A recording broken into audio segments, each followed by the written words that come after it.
Hi guys, welcome to Organic Facts. In this video, let us see how to make barley tea in an easy way. If you are a tea lover, you are surely going to fall in love with the nutty and aromatic barley tea.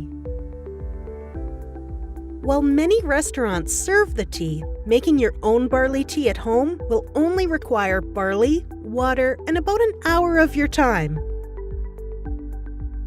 To save time and effort, you can buy pre-roasted barley at almost any market nearby.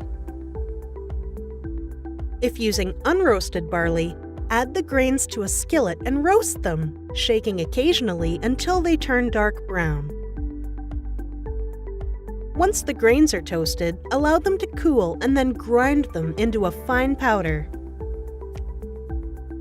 Bring the water to a boil in a pot and add the ground roasted barley.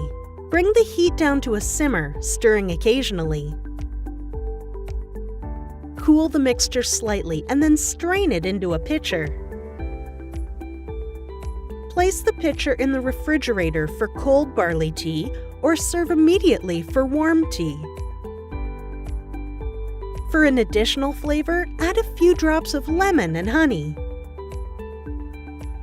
Make your own barley tea and let us know if you enjoy it cold or hot. If you like this video, give us a thumbs up and share it with your friends and family. If you are new to the channel, subscribe and hit the bell icon to never miss a video from Organic Facts.